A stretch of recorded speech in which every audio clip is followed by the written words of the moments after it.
मनुष्यों के जीवन में दुखों की निवृत्ति कैसे होगी?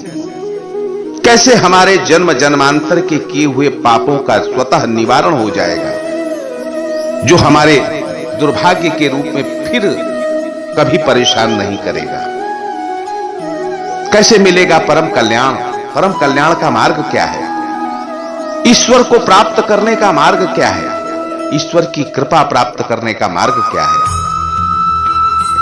महापुराण श्रीमद् भागवत महापुराण के 11 स्कंद में भगवान ने स्वयं भागवत धर्म का बखान किया है, अपने श्रीमुख से कहा है।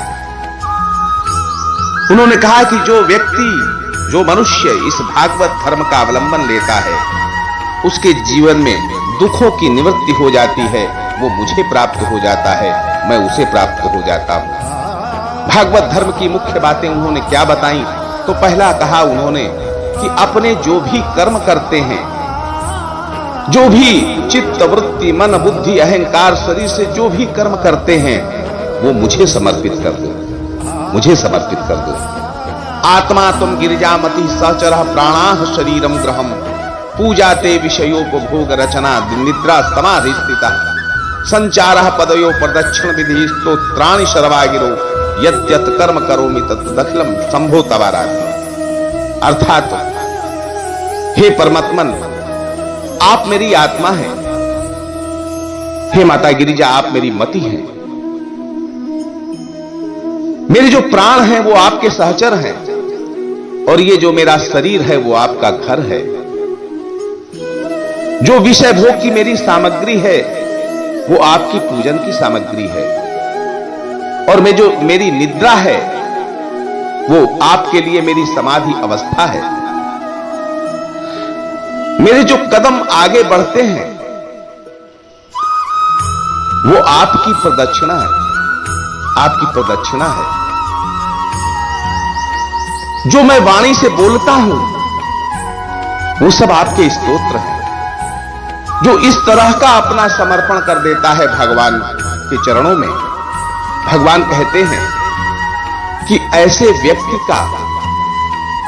व्यक्ति के सारे पापों का मैं निवारण कर देता हूं। गीता में भगवान ने कहा, सर्वधर्मान् परित्यज्य मामेकं शरणं व्रज अहम त्वाम सर्व पापेभ्यो मोक्षयिष्यामि मा शुचः। अर्थात जो भी सांसारिक धर्म है, रिश्ते नाते जो भी है, उनकी आसक्ति को मन से त्याग दो और मेरी शरण में बने रहो। मैं तुम्हारे सभी जन्म जन्मांतर के पापों का निवारण कर दूंगा और तुम्हें शुद्ध और पवित्र बना दूंगा। जब जन्म जन्मांतर के पापों का निवारण स्वतः हो जाएगा तो फिर दुर्भाग्य हमारे जीवन में कभी नहीं आएगा। भगवान ने कहा, जो रात दिन मन से, आत्मा से, चित्त बुद्धि से मेरा चिंतन करता रहता है, मेरा मनन करता रहता है, मेरा गुणानुवाद किया करता है, उसकी साधना में भी त्रुटि अगर हो जाए तो वो त्रुटि कोई महत्व नहीं रखती। साधना, उसकी साधना का पूर्ण फल उसको मिलता है और कभी भी उसकी साधना निष्फल नहीं होती।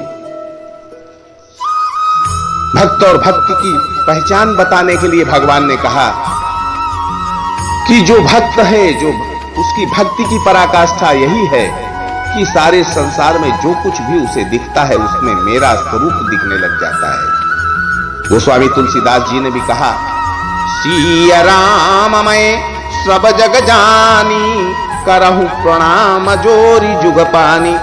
सारे संसार में जो भी चीजें हैं उसे भगवान के स्वरूप का दर्शन होता है और वो सभी को प्रणाम करता है, सभी जगह अपने ईश्वर के दर्शन करता है। भगवान कहते हैं, जो इस तरह से मुझे समर्पित करके मेरा भक्त हो जाता है वो परम कल्याण प्राप्त कर लेता है, चिर शांति प्राप्त कर लेता है और उसके जीवन में कभी भी दुखों की पुनरावृत्ति नहीं होती। जन्म और मरण का भेद खत्म हो जाता है। श्री हरि शरणम, श्री हरि शरणम, श्री हरि शरणम।